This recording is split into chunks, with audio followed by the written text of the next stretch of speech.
Libra, this is for you. Ang message ito. Message for Libra today. Ipakita mo ang message for Libra today. Ano ang dapat nilang malaman sa mga Libra today? Ano ang dapat nilang malaman?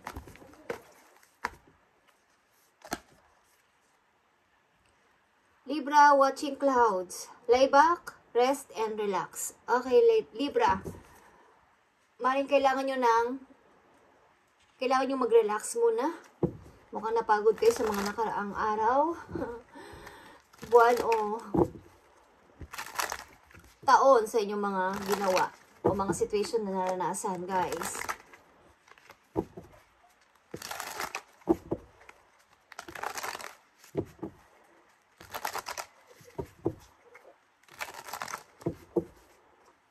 Maaaring gusto nyo muna mapag-isa, pansamantala, Libra, at magpahinga. Okay. May mga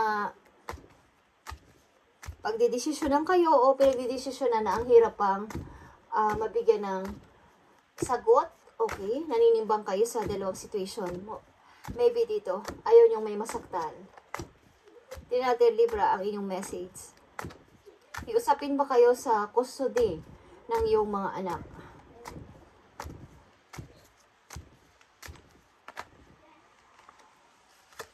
Okay. Message for Libra. Ipakita mo ang tamang message sa Libra. Ipakita mo ang message for Libra.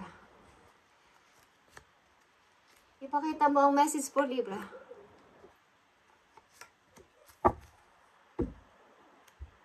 Sa kayong mother ba, Libra? Sa kayong mother na behind the scene is maaaring, ko alam kung inyong anak ay pinapaalagaan nyo sa ibang, sa inyong relative o sa inyong mother.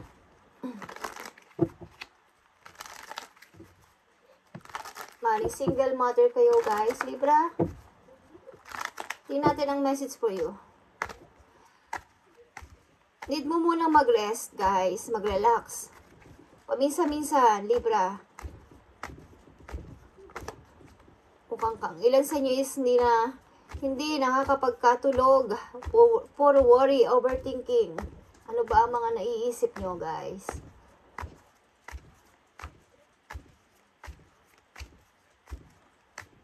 Libra, tingnan natin ang message for you. Mukhang sumabay ka muna sa agos ng situation. Yeah.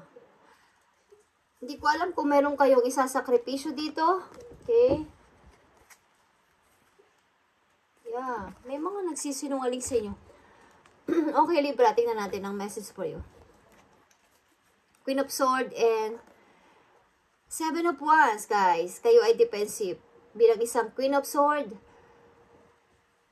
kung ayaw nyo na sa isang tao at ayaw nyo sa isang situation, pinaninindigan ninyo na, yeah, hindi na kita kailangan sa buhay ko.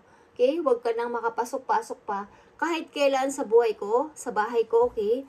Mukhang pinapanindigan nyo to at maaaring ang isang tao dito, ang ilang mga tao sa buhay ninyo ay inyong kinat or something na ayaw nyo nang makita or ayaw nyo na talagang pumasok sa buhay ninyo after ng inyong mga tiniis. Okay, at na maaaring kayo ay nandito na sa time na kayo ay nagmo-move on na. Kaya tuloy-tuloy na sa tuloy-tuloy na sa pag-moving on. Okay, pag-moving. Okay, 10 of Cups and Queen of Swords again is here. Talagang nandito ang Queen of Swords at tuloy-tuloy kayo sa inyong ginagawa na ito na may isa kayong salita na kapag tapos na at masaya kayo dito sa ginawa ninyo o sa inyong naging decision o sa inyong ginawa na to. Libra, Ace of Sword and Nine of Sword. Nakikita nyo tong Nine of Sword na to. Kailangan nyong ma-overcome itong hindi nyo pagkakatulog. Katulad na sinabi ko kanina, ang ilan sa inyo hindi na pagkakatulog at nag-overthinking.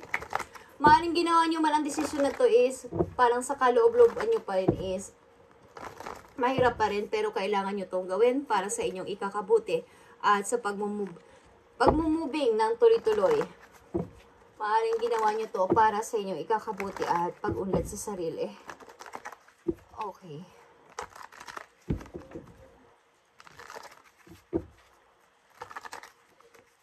ang ilan sa inyo guys is naging matigas na ang kalooban sa pagpapasya na ito.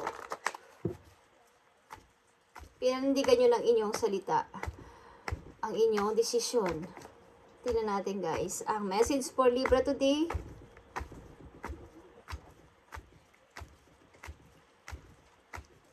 Nalagpasan ko na ang problema na to at malalagpasan ko to. Huwag ka nang makalapit-lapit sa buhay ko, okay? Ang mga taong nanakit sa inyo is ayaw nang palapitin talaga at sobrang pinoprotektahan nyo ang sarili nyo sa ngayon. Okay. Kung kailan nandito na ako sa, kumbaga napapagtagumpayan ko ng lahat is huwag nyo na akong lapit-lapitan pa. Okay? Something na kayo lumisan o umalis sa isang situation talaga na nagpapahirap at malaki ang bagahe na dinadala ninyo at maaaring kayo ay umalis talaga sa situation na to.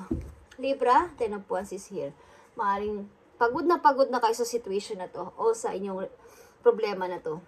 Yeah, nakikita nyo ang 8 of Swords, guys. Kayo ay nahihirapan dito. Feeling nyo is kayo ay nag-iisa. Huwag nyong isipin na kayo nag-iisa at sapagkat sinusuportahan kayo ng inyong mga guidance sa any challenges na inyong hinaharap sa ngayon at maaaring makakamit nyo rin ang outcome nito, guys.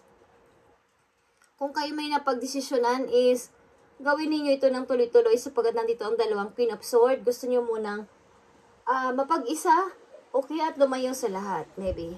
Okay. 3 of Wands is here, guys. Okay, naghihintay kayo ng tamang time o tamang timing para sa inyong sa good opportunity na paparating sa inyo at ito ay mangyayari, guys. Maaaring ito ay tao o isang opportunity. Kung tao man to, ito ay mahalaga sa'yo. Okay, 10 of Cups is here. Okay. Libra, nakikita nyo ang Queen of Cups dito. Sa kabila ng mga situation na to, is pinipilit nyo maging talagang kalmado sa situation na to at mayroon kayong minamanifest dito na ma-overcome nyo lahat ng nangyayari sa inyong buhay sa ngayon. No, na ma-overcome nyo to.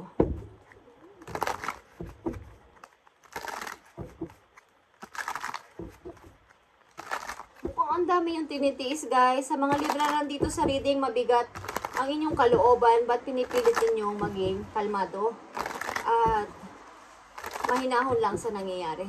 Maaaring hindi na kayo nagsasalita pa at para walang masaktan o wala kayong masalitaan lang masasakit. Okay. Mukhang may tao na lumalapit sa inyo, guys, para makipagbalikan, guys. Okay? At susuyo kayo. But ayoko na. Oh, lumalabas ang Queen of Swords dito ng ulit. But ayoko na. Tingnan natin ang message for Libra. Message for Libra dito. Yeah. Maaaring kayo ay nasa isang maling tao na pinakasalan. Yun ang ibig ko sabihin. At gusto na niyang lisanin to, alisan ang situation na to. Libra, tingnan natin ang message for you dito. Libra, message for Libra. Queen of Cups is here, guys. Dalawang Queen of Cups, dalawang Queen of Swords, at may Queen of Wands dito. As you, sa mga energy na nanditong woman o queen, is iba't ibang inyong character dito sa iba't ibang aspeto ng inyong situation. You, as a Queen of Swords, is talagang pinipilit nyo maging matapang at matigas sa inyong decision ayon dito sa inyong situation na to. At bilang isang Queen of Cups dito, kayo isang butihing ina, loving mother, at pinipilit ninyo na maging matatag. Bagamat kung kayo ay malayo sa inyong anak is namimiss nyo ang inyong anak or ang inyong magulang, but pinipilit nyo maging matatag at kalmado dito. Sa Queen of Wands, dito is very strong woman kayo, may strong personality kayo na kaya nyong harapin lahat ng pagsubok na to at challenges na ibinibigay sa inyo o nandito sa inyong harapan sa ngayon. Okay? Knight of Swords, 2 of Swords in reverse, and 2 of Wands in reverse. Okay, guys. Hindi ba talaga kayo makapag-decision? Okay? Maring may isa ditong tao na handa kayong i-rescue anytime. May isang tao dito na kaya kayong kaya kayong, kumbaga sa inyong problema, kaya kayong tulungan, guys, but hindi pa kayo makapag-desisyon. This time, hindi pa rin kayo makapamili. Okay? Tingnan natin ang payo sa inyo, guys, sa situation ninyo, Libra.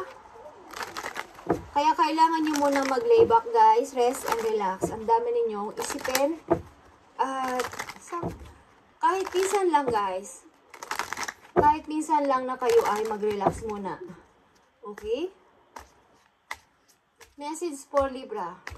Advice para sa mga Libra nandito sa reading na gusto mong bigyan ng advice. Message for Libra.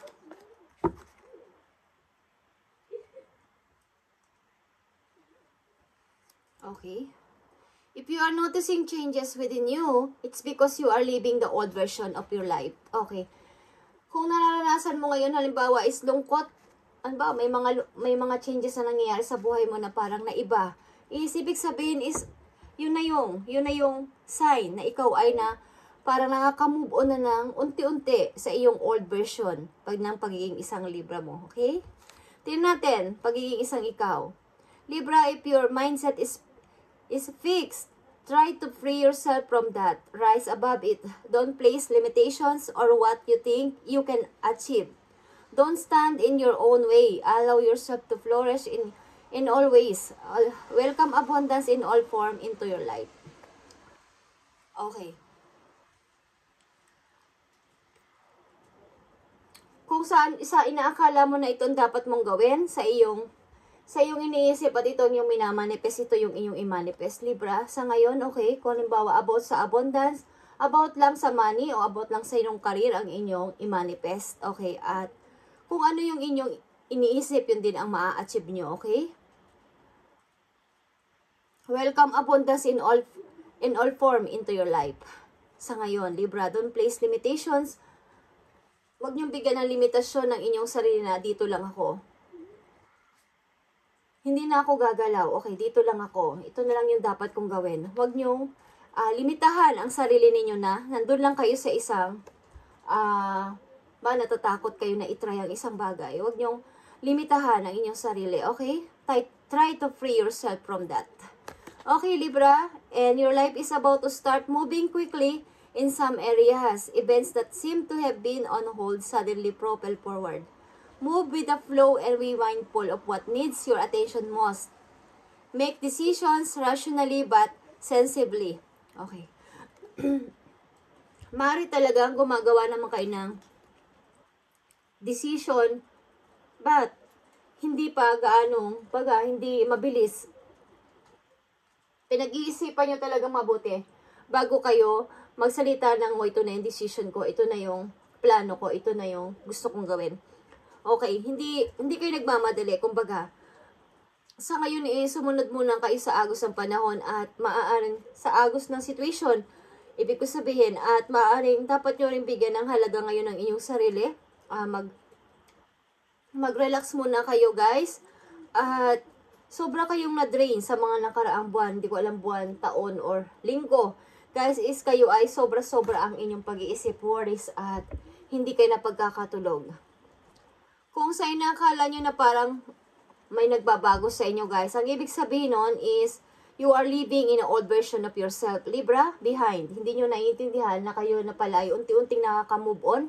Sa ginagawa ninyo, maaaring kayo ay nagmamatigas na sa mga tao na maaaring dati is na, kumbaga, madali lang nila kayong mapa-oo or mapaniwala. Ngayon is hindi na. Pag sinabi nyo hindi na, okay? So, parang sa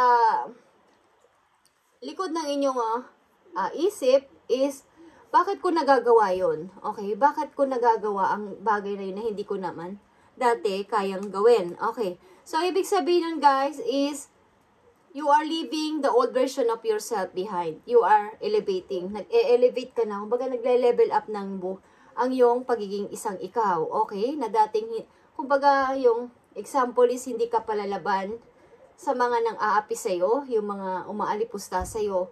Baga naka-oo ka lang, hindi mo kaya mag-explain o magpaliwanag sa kanila. Sa ngayon is, nakakasagot ka na sa kanila at nakakapagpaliwanag ng saloobin mo, okay? and shedding unnecessary layers. Okay, old cycles are ending, Libra, and new beginnings are on the horizon. You deserve this new chapter, Libra. So, kailangan mo ngayon is maghanda sa iyong sarili. Kumbaga is mag-relax ka naman, okay? Panandalian kayong mag-relax at mag-rest man lang. Kahit isang araw, okay? Kahit isang gabi, matulog kayo ng medyo mahaba-haba, okay? Huwag nyo munang, isang tabi nyo muna yung problema. Okay, Libra? Tingnan natin pa ang message for you. Last message sa inyo, guys. At ako is nag-aalala sa inyo, okay? Tingnan natin ang message ng yung mga arkanghel, maging ito man ay sa yung career o sa inyong advice or babala. Tingnan natin, guys. Ang message for you. Libra. Message for Libra. Bigay mo ang tamang message para sa mga Libra.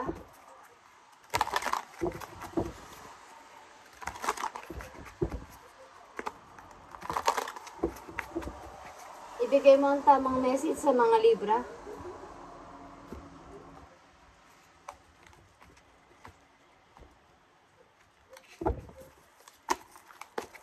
Ibigay mo ang tamang message sa mga Libra.